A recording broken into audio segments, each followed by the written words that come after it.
Okay. So these are the equation. This is the equation. Yep. And with the quadratic formula, you found these were the roots, which was really good. Yep. But since the roots are so simple, we ought to also be able to solve this equation by factoring. So do you have any ideas about what we might be able to do if we wanted to factor this equation instead of using the quadratic formula? Well, let's see, none of the terms have a common coefficient. Mm-hmm. Except for one, I guess, but...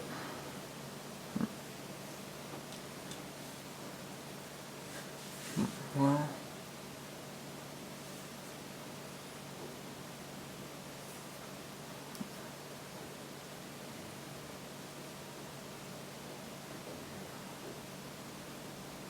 nothing obvious is popping out to me. Okay, what's making it complicated for you? I think probably the two unknowns, although x isn't really an unknown in this case, but Right. that's Right. making it complex. We could factor out a y from these two terms, I guess that's a thing we can do. Yeah, but it's a quadratic equation in y, so that you know, if we had like y squared plus 2y plus 3 or something, we wouldn't factor the y out of there. No. So one of the things that I think makes this a little complicated is the fraction that's only here. So why don't we multiply everything by 4? Okay. 20y squared plus 4xy minus 3x squared equals 0. And we know this ought to factor pretty nicely. So how do you think this is going to factor?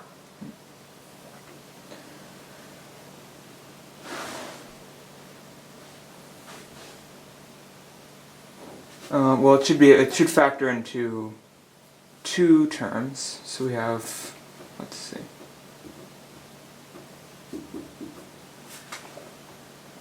Okay. I guess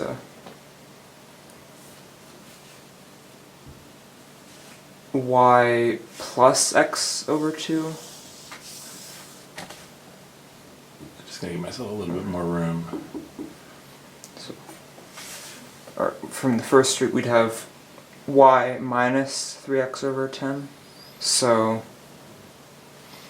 Okay, yeah, so that's good thinking. We're hoping that we're get something like y minus 3x over 10, but those are we're not going to actually have fractions. No, so we'd have. We are going to have, you know, something with a y and an x here and some coefficients, and something with a y and an x here and some coefficients. So what do you think those coefficients are going to be?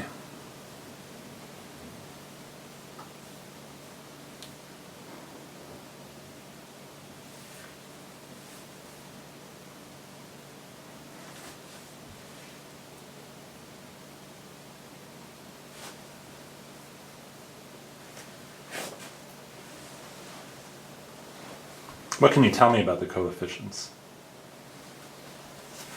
Here, let's say on the y's. Well, one.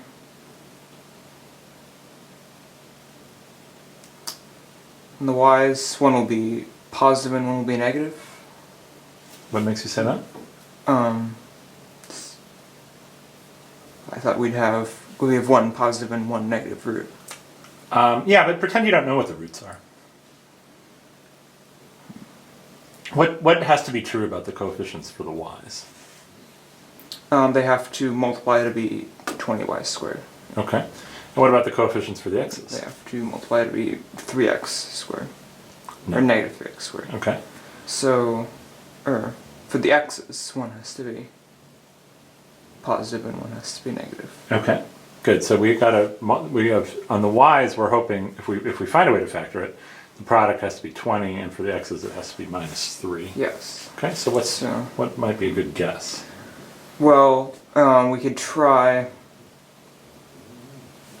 I mean, 3 is a prime number, so we really could only have a few possibilities for that. We could have negative 3 and 1, or negative 1 and 3. Okay.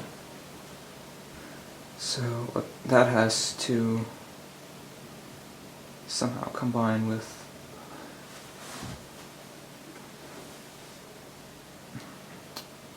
coefficients.